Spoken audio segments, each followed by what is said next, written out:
Le président Abdel Fattah el-Sisi assiste au premier salon d'industrie organisé par la Fédération égyptienne des industries à l'occasion du 100e anniversaire de la création de la Fédération des industries.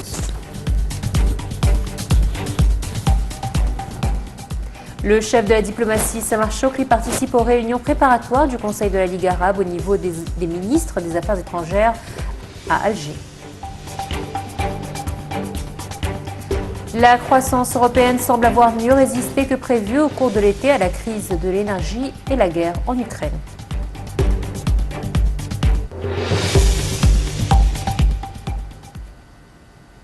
Les nouvelles en détail.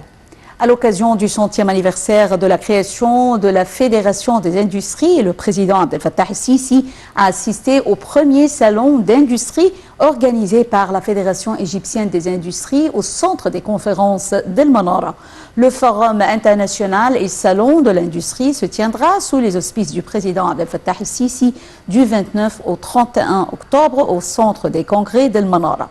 À cette occasion, le président el-Sisi a enjoint d'accorder à tous les investisseurs candidats la licence dorée pour une période de 3 mois afin de soutenir toute l'industrie égyptienne en Égypte et d'éviter la souffrance des fabricants.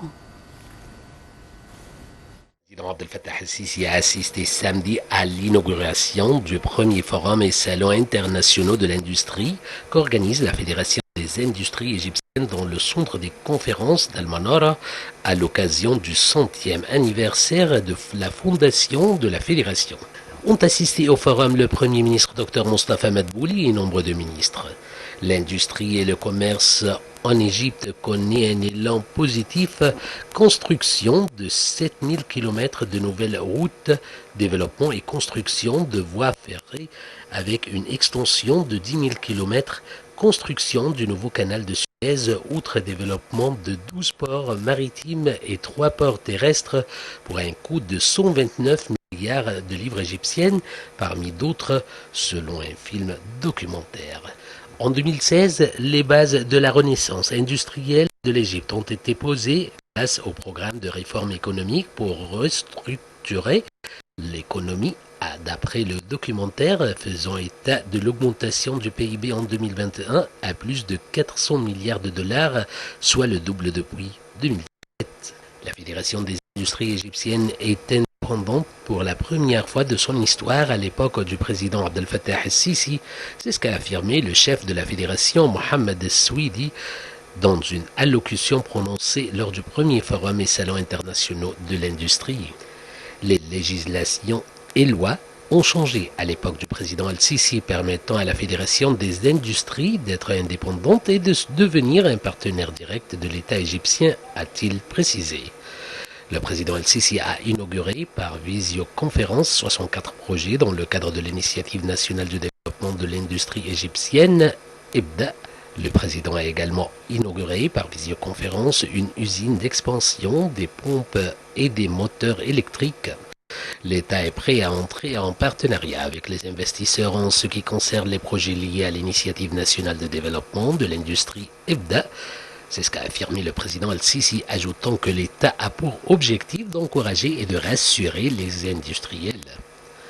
Pour l'initiative EBDA, il s'agit de projets d'intrants et de produits dont le marché égyptien a besoin, selon le président el-Sisi, qui a expliqué que les chiffres et données concernant ces produits sont disponibles dans les ministères de l'Industrie et des Finances et dans la Banque centrale.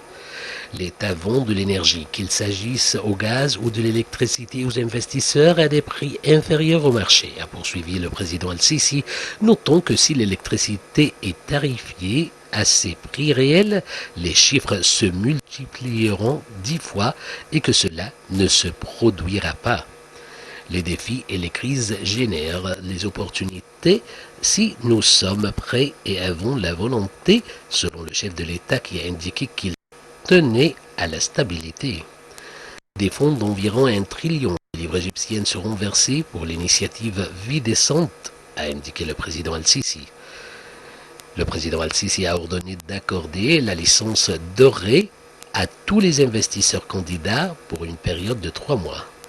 Nous devons procéder à une action institutionnelle. Nous donnerons la licence à tous les candidats pour une période de 3 mois, a dit le président Al-Sisi.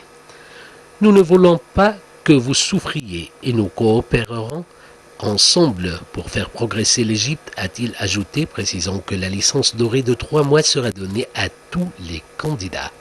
Cette licence sera valide pendant 3 mois, puis nous allons revoir. Si toutes les choses vont bien et si les réalisations sont encourageantes, la licence pourrait être renouvelée pour 3 autres mois, a souligné le chef de l'État. En ce qui concerne la hausse du minimum salarial dans le secteur privé, le président Al-Sisi a fait état de concertation avec le secteur privé à cet égard, adressant des salutations au président de la Fédération des industries, Mohamed Al-Souidi, pour l'initiative de hausse des salaires des employés du secteur.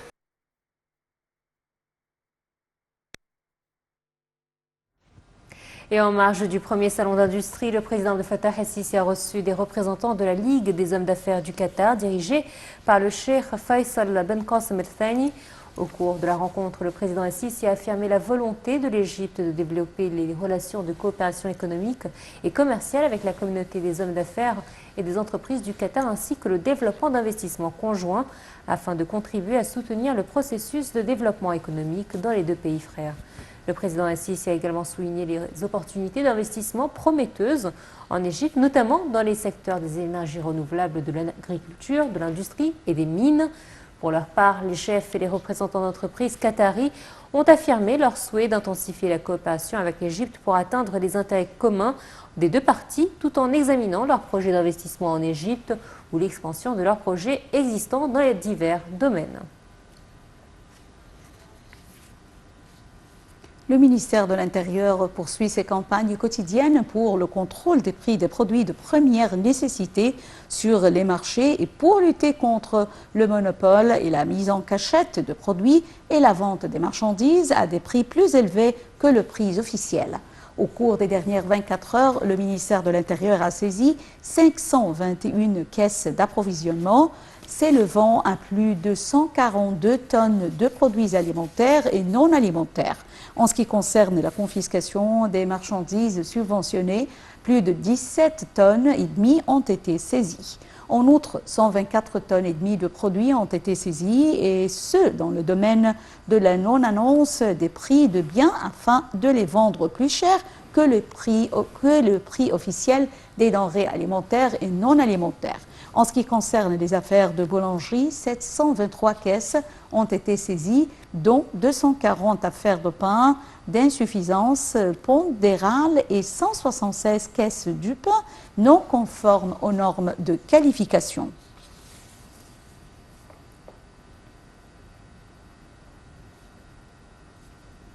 Les forces armées ont organisé un stage de formation avec la partie allemande dans l'Institut des ingénieurs militaires pour les éléments participant aux forces de maintien de la paix. Cela intervient dans le cadre de l'attachement des forces armées à promouvoir le niveau d'entraînement et l'échange des expériences avec les pays amis.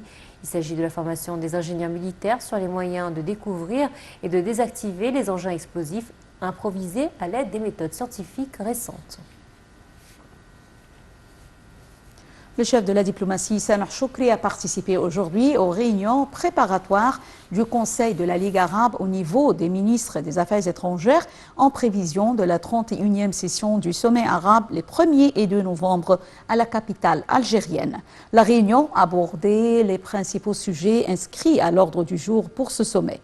M. Choukri doit également participer à une séance de consultation à huis clos qui aura lieu demain, dimanche prochain, au niveau des ministres